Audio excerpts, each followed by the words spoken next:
Olá, você vai ver nesta edição do Câmara Rio Notícias. Parlamentares autorizam Prefeitura a abrir crédito para Fundo Municipal de Saneamento Básico. Nós defendemos que é preciso dotar a cidade do Rio de Janeiro de um contrato de gestão de fato de saneamento básico com a SEDAI, 100% pública, com muito mais eficiência, onde você tenha cobrança, onde você tenha metas claras para isso. E aí o Fundo Municipal de Saneamento Básico será um instrumento importante para esse elemento. CPI que investiga possível sonegação de ISS realiza audiência. No Dia Mundial da Fotografia, fotógrafos se reinventam e comemoram a data. Não saia daí, a gente volta já. A Rio TV Câmara está de mudança. Nosso canal aberto entrará na sintonia 10.3 a partir do dia 29 de agosto, como estabelecido pelo Ministério das Comunicações. Você que nos assiste no canal 15.3, a partir do dia 29, basta sintonizar o canal 10.3. Assim, você pode seguir acompanhando nossa programação 24 horas, com tudo sobre o Legislativo Carioca e a cidade. E siga nossas redes sociais.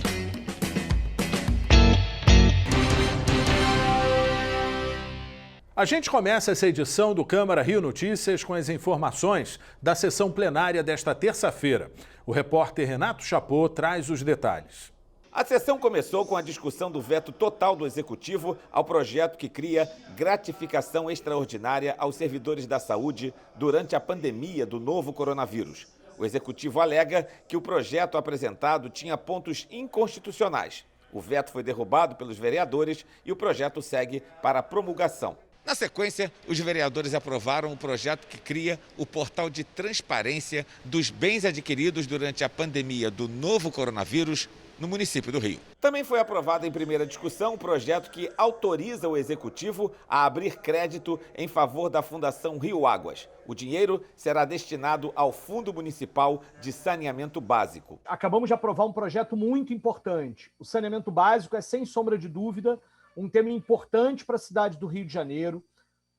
Há muitos anos a gente enfrenta esse desafio de garantir o direito ao saneamento para os cidadãos cariocas, e especialmente nas áreas de periferia e nas áreas de favela. Esse tema está na ordem do dia a partir de uma proposta de privatização da SEDAI, feita pelo governo estadual, que é um atentado contra a cidade do Rio de Janeiro. Quero dizer que, desse ponto de vista, a prefeitura de Marcelo Crivella está correta ao tentar, de todas as formas, impedir esse processo de privatização, mas está correto até a página 2, porque também não é possível privatizar da forma como o Crivella quer. É preciso que a gente faça o debate político e esse debate venha no período eleitoral, como deve ser feito, para que os cidadãos possam se posicionar que tipo de modelo para o saneamento básico se quer para a cidade do Rio de Janeiro. Nós defendemos que é preciso dotar a cidade do Rio de Janeiro de um contrato de gestão de fato de saneamento básico com a SEDAI, 100% pública, com muito mais eficiência, onde você tenha cobrança, onde você tenha metas claras para isso. E aí o Fundo Municipal de Saneamento Básico será um instrumento importante para esse elemento, né? Ou seja, de gerenciamento, inclusive, do dinheiro que virá deste contrato que a cidade do Rio de Janeiro não tem. Ela tem um termo, né, meio frágil do ponto de vista, não cumpre a legislação, e o prefeito Marcelo Crivella está terminando o mandato sem resolver esse problema da relação da Prefeitura do Rio de Janeiro com a SEDAI nessa história desse termo de ajustamento, que é a única coisa que rege a questão da relação da SEDAI com o município do Rio de Janeiro. Em segunda discussão, os parlamentares votaram um projeto que garante a segurança dos moradores de condomínios habitacionais de baixa renda a partir da pandemia. É apenas para reiterar meu apoio ao projeto, falar da importância do projeto. Nós já dissemos isso aqui. Eu não vou fazer o encaminhamento, porque vou poupar essa parte, mas a gente já adianta que nós vamos votar sim ao projeto. O projeto de suma importância, atento aí também às questões da emenda que o Jairinho possa proporcionar. O projeto foi adiado por uma sessão. Em primeira discussão, os vereadores aprovaram o projeto emendado que estabelece que a vacinação do vírus HPV dos adolescentes da rede municipal de ensino será realizada na sua unidade escolar. Os parlamentares votaram em primeira discussão também o projeto que proíbe novas construções na área de proteção ambiental das Brisas, na Baía de Sepetiba. O projeto, qual voto, se o vereador William Coelho não se convencer, votarei favoravelmente, mas gostaria que todos prestassem atenção. O vereador William Coelho torna não edificante uma área de proteção ambiental das Brisas, certo? É uma área lá perto lá de Sepetiba, enfim, eu não conheço direito onde é o local. Mas vejam bem, preste atenção no que eu vou dizer. É uma área, senhor presidente, que ela já tem o seu zoneamento definido por ZPVS e ZCVS, Zona de Preservação ou Conservação da Vida Silvestre. Ela já restringe a ocupação urbana, além de ZOC, é Zona de Ocupação Controlada. Ou seja, para você licenciar um projeto nessa região, é preciso que o meio ambiente opine e ela tem uma ocupação muito restrita. Aí tem dois problemas. A partir do momento que você torna uma área não edificante, você tem que ter um opinamento da Secretaria Municipal de Fazenda para ver se quer fazer aquisição de determinada área, já que a desapropriação requer indenização ao proprietário. A Secretaria Municipal de Urbanismo identificou que grande parte dessa área é de um único proprietário, né? E quando você torna uma área não edificante, você passa a fazer com que o proprietário perca total interesse por aquela área. E aí vai o que tem acontecido no Rio de Janeiro. As áreas não edificantes e aquelas que não têm, que são de propriedade da prefeitura, elas têm sido alvo de invasão, porque aonde não pode nada, pode tudo. Então é o seguinte, vem a reflexão. Se você tem uma área de ocupação controlada pela Secretaria de Meio Ambiente e a Secretaria de Urbanismo, se o dono dessa área pode construir muito pouco e ele está tomando conta da área, se você torna ela não edificante, ele perde o interesse. Mas será que aquela área sem dono realmente vai ficar sem construir a partir do momento que nós tornarmos elas não edificantes? Uma área, sei lá, de 500 mil metros. Eu faço uma aposta aqui, que essa região, a partir do momento que eu não conheço o dono, não sei quem é, não sei do que se trata, enfim. Mas é o seguinte, mas eu aposto aqui que a partir do momento que essa área fique sem dono, ela daqui a 5 anos está totalmente invadida pelo tráfico ou pela milícia. A gente está tratando de uma área que já é uma área de proteção ambiental desde 1992. Né? E o que me chamou a atenção e fez com que eu desse entrada nesse projeto, no qual o vereador Caiado também é coautor, foi que há algum tempo atrás, essa área ela foi anunciada no jornal o Globo. Então, quem não conhece, é uma área ali próxima a Sepetiba, Pedra de Guaratiba, na Brisa, uma área completamente sensível, né, que tem manguezal, enfim, muita vida silvestre, como o próprio vereador Jairinho falou. Então, a ideia, a intenção é engessar ainda mais essa área. Por que dizer que você tornar a área não edificante vai impedir ou vai facilitar a invasão por milícia ou por qualquer outro? Eu acho, Jairinho, que isso não quer dizer nada, porque eu posso citar aqui, na própria região, área de proteção ambiental que já foi invadida, que já está sendo aterrada e loteada. E a prefeitura não fiscaliza. A sessão foi encerrada sem a votação do projeto. A Comissão Parlamentar de Inquérito que investiga possível soneração fiscal de ISS, o Imposto sobre Serviços de qualquer natureza, realizou audiência. Participaram a Secretaria Municipal de Fazenda e o Tribunal de Contas do município. Foi a primeira reunião de trabalho da Comissão Parlamentar de Inquérito. Participaram da audiência a secretária de Fazenda, Rosimere de Azevedo Carvalho Teixeira de Macedo, fiscais da pasta e técnicos do Tribunal de Contas do município. O objetivo da CPI é apurar se empresas do setor financeiro operam no município do Rio com CNPJ de outros municípios para burlar o pagamento da alíquota de 5%. Em 2019, a Prefeitura do Rio chegou a arrecadar para os cofres públicos cerca de 820 milhões de reais com IPTU e ISS, o que superou a arrecadação de 2018. O aumento foi por conta de uma maior fiscalização e de iniciativas como o Programa Concilia Rio. Mas a arrecadação de impostos poderia ser ainda maior. Na lista dos 10 grandes devedores de ISS, a Prefeitura do Rio, estão o Jockey Clube do Brasil, com uma dívida de cerca de R$1 bilhão, a Casa da Moeda e o Banco do Brasil, que deve cerca de 360 milhões de reais. O próprio governo do estado do Rio deixou de repassar cerca de 50 milhões de reais em impostos para o município. Durante a audiência pública, o técnico da Secretaria de Fazenda, Ricardo Martins, respondeu aos questionamentos do presidente da comissão, Fernando William, sobre como é feita a cobrança de 5% de ISS do setor financeiro. Então, o setor bancário, normalmente a gente cobra os serviços que são prestados nas agências, tá? Então, assim, por exemplo, emissão de cheque, assinatura de contrato de financiamento, isso tudo existe uma cobrança de ISS em cima desses serviços. É assim que é feita a cobrança de banco. Existem serviços que, para ser cobrados na questão dos bancos, eles necessitam ter uma estrutura para isso, né? Então, assim, essa polêmica ela já é estabelecida há muito tempo no domicílio, principalmente na questão que eu posso destacar no leasing e nos cartões de crédito, né? Então, assim, a polêmica básica, né, nessas situações é o seguinte: o ponto de captação do cliente do leasing é o estabelecimento prestador ou a estrutura de advogado, de escritório, de emissão de boleto de cobrança, que é o estabelecimento prestador, né?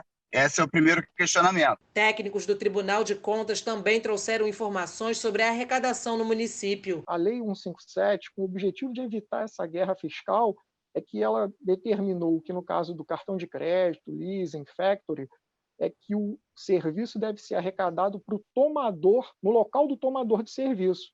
Esse foi o objetivo de eliminar a guerra fiscal, porque agora eu não vou ter como reduzir minha alíquota de ISS e trazer empresas para outro município.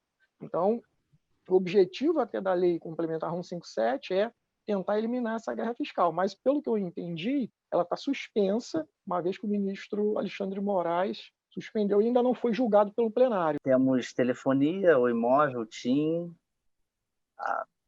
Agora não nenhuma da solicitada pelo presidente da CPI. O parlamentar Babá fez perguntas aos técnicos da prefeitura. Itaú, o Bradesco e o Santander, esses grandes bancos, eles fazem ou não fazem operação de leasing aqui no Rio de Janeiro? A fiscalização faz o seu trabalho.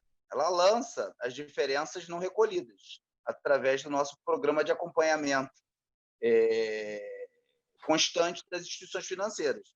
Por isso que existe um débito ajuizado contra o Banco do Brasil, porque senão não existiria. Eles têm, né, o quadro próprio de advogado, e eles contratam também escritórios particulares que fazem essa defesa dessas teses deles de que eles não querem, em algumas vezes, pagar o imposto. Por incrível que pareça, parece que não, mas os bancos que têm uma característica pública, eles têm certa dificuldade de cumprir as obrigações de declaração junto ao município do Rio. A gente encontra muita dificuldade, por exemplo, na Caixa Econômica de conseguir oferecer as informações necessárias à fiscalização, e por isso, constantemente, eles estão sem certidão negativa de imposto, porque eles sequer apresentam as declarações ordinárias, tem uma dificuldade enorme, a gente é obrigado a fiscalizar e autuar constantemente esses bancos públicos, principalmente, que têm dificuldade de apresentar as declarações. Os bancos privados, em que pese a apresentação das declarações, eles são autuados constantemente também. Então, eles apresentam declaração, mas eles também, em algumas situações, eles se insurgem contra aquilo que a gente considera devido à Prefeitura do Rio de Janeiro. O presidente da Comissão Parlamentar de Inquérito, vereador Fernando William, disse que vai solicitar documentos com mais informações sobre como é feita a arrecadação de ISS do setor financeiro no município do Rio de Janeiro e que irá estipular um prazo de 15 dias para que a Secretaria de Fazenda envie as respostas. Empresas com atuação nas atividades de factoring, franchise e factoring que operam no município do Rio de Janeiro, lista de bancos devedores de ISS no município, devedores que se enquadram no perfil da CPI, ações fiscais, né, e DESIFs, lista de possíveis crimes contra a ordem tributária já apurados pela Secretaria de Fazenda, processos administrativos contra empresas de franchise, lease, factoring, que operam no município do Rio de Janeiro. A secretária de Fazenda agradeceu a oportunidade de esclarecer sobre a arrecadação de ISS do município. Já o presidente da CPI, vereador Fernando William, agradeceu a presença de todos. E você vai ver no próximo bloco. No Dia Mundial da Fotografia, fotógrafos se reinventam em tempos de pandemia. Fala comigo! Você já deve ter ouvido falar sobre o novo normal. Mas afinal, o que é isso? Novo normal é o termo utilizado para definir como será nossa rotina daqui para frente. Aos poucos estamos retomando as atividades, mas a Covid-19 não acabou e nem vai acabar. Por isso, precisamos incorporar alguns cuidados ao nosso dia a dia. Vamos lá! Use máscara. Esse ainda é o melhor jeito de se proteger e evitar a circulação do vírus. O uso é obrigatório em locais públicos na cidade. Mas não se esqueça de higienizar ou descartar sua máscara corretamente. Se puder, fique em casa.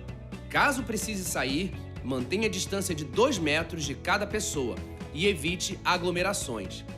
Lave sempre as mãos e tenha álcool em gel sempre por perto, seja no carro, na bolsa ou na mochila.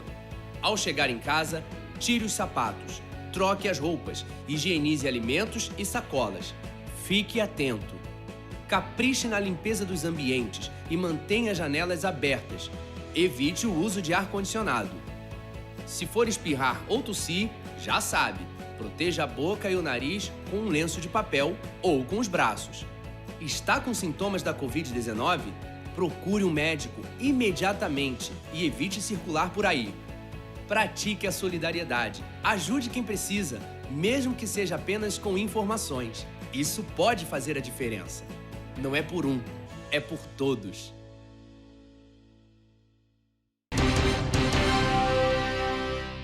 O uso da máscara é obrigatório no município e no estado. No entanto, ainda há quem não respeite o estabelecido por decreto. Nos últimos 2 meses, a Prefeitura fiscalizou e multou, mas apenas 20% das multas foram cobradas. A Prefeitura anunciou em junho que passaria a multar quem não utilizasse a máscara. O valor foi estipulado em R$ 107,92. Em 65 dias, foram registradas 3.785 infrações. Desse total, foram emitidas apenas 739, ou seja, menos de 20%. Se a Prefeitura não emite a multa, o cidadão que a recebe também não cumpre a sua parte. Até o momento, apenas 29 multas foram pagas. Para pagar a multa, o infrator deve ir à sede da Vigilância Sanitária após o 10º dia da infração. Caso não efetue o pagamento, o CPF será inscrito na dívida ativa do município. Isso pode trazer problemas, por exemplo, no momento da compra de um imóvel ou caso faça um concurso público. A ciclovia Tim Maia está fechada, mas continua sendo usada por pedestres e ciclistas. O grupo Salvemos São Conrado publicou imagens que mostram problemas na estrutura. Mas a Prefeitura diz que não há risco de novo desabamento. Passados mais de 4 anos do desabamento de um trecho de 20 metros da ciclovia Tim Maia, que deixou 2 mortos, os engenheiros responsáveis pela obra foram condenados pela Justiça no começo do mês de agosto. A sentença direcionada aos 15 réus foi de 3 anos, 10 meses e 20 dias de detenção. A pena, no entanto, foi convertida em restrição de direitos, multa e prestação de serviços comunitários a entidades públicas ou assistenciais. A via permanece interditada desde que a construção ruiu após ser atingida por uma sequência de ondas.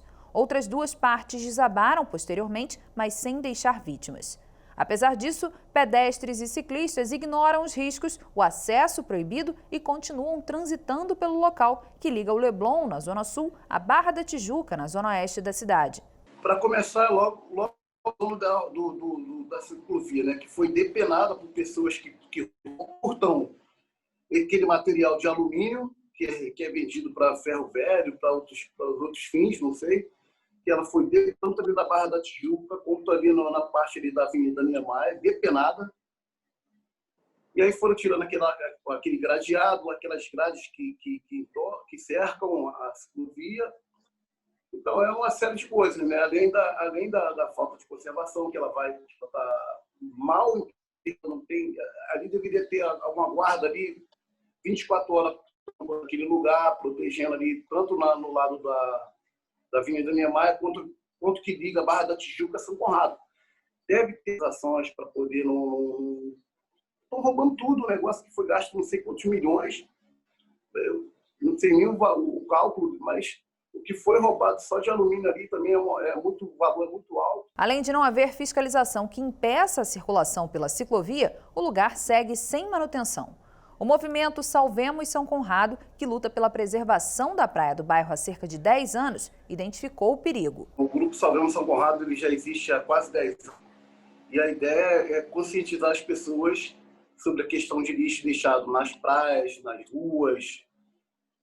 Evite esse lixo a chegar em dia de chuva, nos bueiros, e alagar o bairro, e sujar a praia, contaminar as águas, sujar a areia.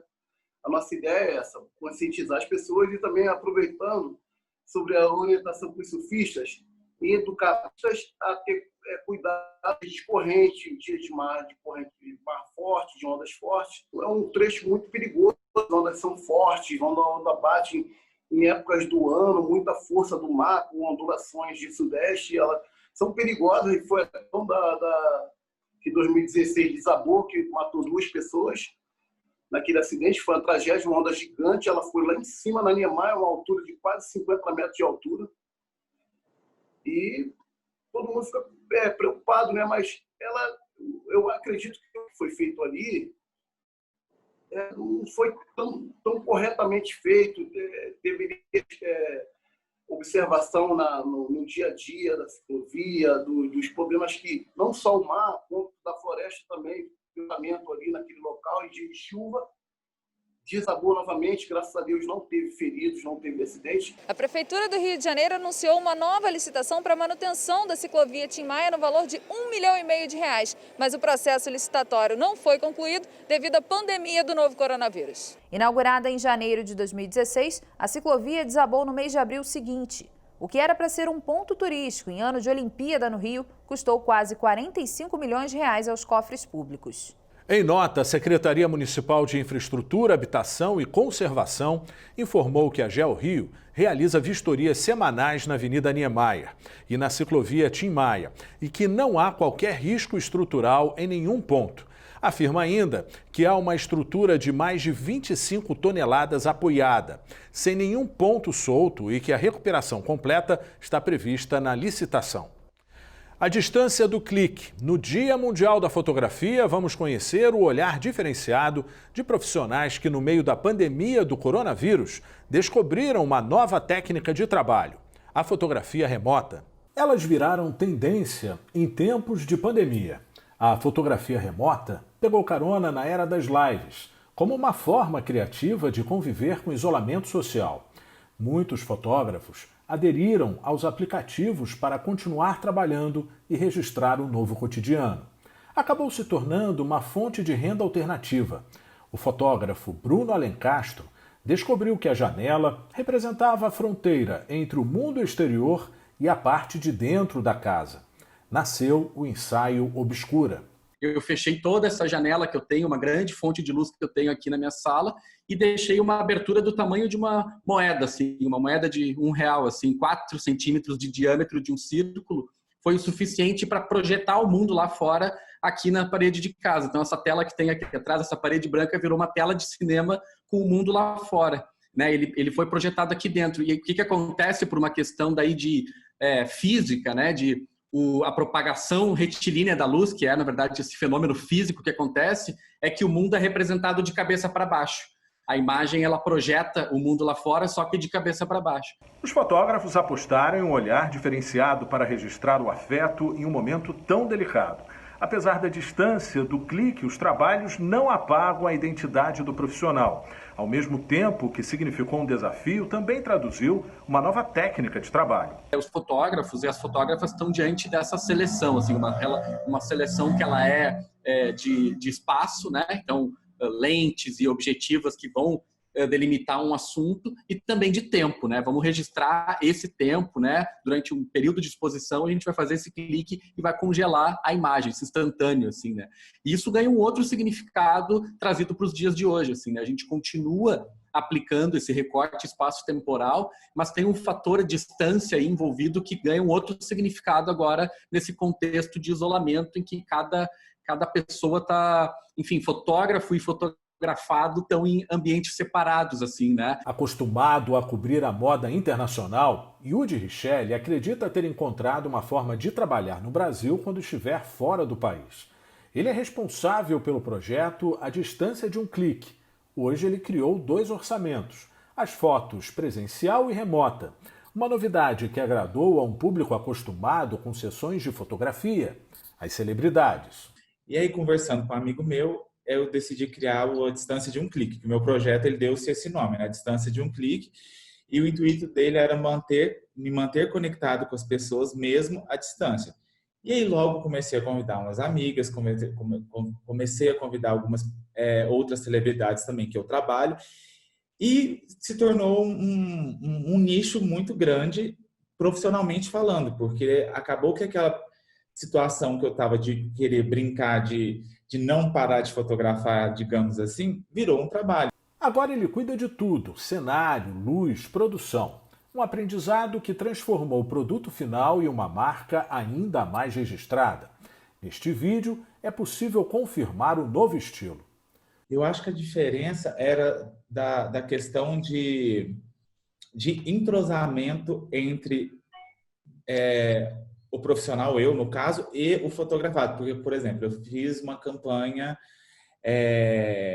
para uma marca, ou seja, só eu e a modelo que está ali, entendeu? Então, a gente tem que se doar um para o outro, porque eu não tenho o stylist que vai estar ajustando a roupa, eu não tenho o maquiador que vai estar retocando o cabelo ou a maquiagem o tempo inteiro ali. Então, acho que a gente tem que se doar muito mais, entendeu?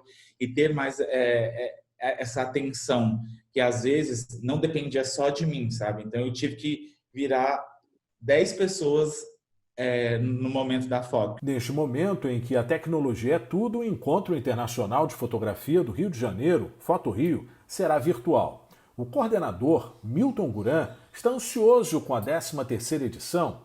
Uma das iniciativas dele, Por Dentro do Tempo Suspenso, reuniu 14 mil fotografias de todo o país. Esse projeto, Por Dentro do Tempo Suspenso, é um bom exemplo de como a fotografia se articula no Brasil hoje. Nós somos 4 estruturas, três festivais, não é? Que é o Foto Rio, o Festival de Fotografia Solar, de Fortaleza, no Ceará, o Foto em Pauta, que é o Festival de Fotografia de Tiradentes, em Minas, e a Doc Galeria, que organiza a Mostra São Paulo de Fotografia. Então, nós partimos do princípio de que vivemos tempos excepcionais. Então, o fluxo da vida, de certa maneira, ele ficou suspenso, na medida em que muitas coisas precisaram ser reorganizadas, adiadas, repensadas. Então, nós propusemos aos fotógrafos do Brasil inteiro que nos enviassem trabalhos autorais ou trabalhos documentais, quer dizer, nós estamos trabalhando no registro do documento e também no registro da interpretação da pandemia. Para, com isso, nós constituirmos um acervo que vai ser, assim, grosso modo, o retrato desse momento. O dia 19 de agosto, quando se comemora o Dia Mundial da Fotografia, será marcado pela solidariedade. Vários trabalhos serão disponibilizados para venda e o dinheiro vai ajudar ONGs e fotógrafos. Mais de 50 curadores do Brasil inteiro foram convidados a indicar fotógrafos e artistas visuais que trabalham com a fotografia para cederem uma imagem para ser comercializada ao preço fixo de R$ 180. E você vai ter grandes nomes da fotografia brasileira, cujas obras valem vários milhares de reais, sendo vendidos por 180. E o Câmara Rio Notícias de hoje fica por aqui. Acompanhe a nossa programação nas redes sociais. A Rio TV Câmara está no YouTube, no Facebook, no Instagram e também no Twitter. Obrigado pela companhia. Amanhã a gente se vê.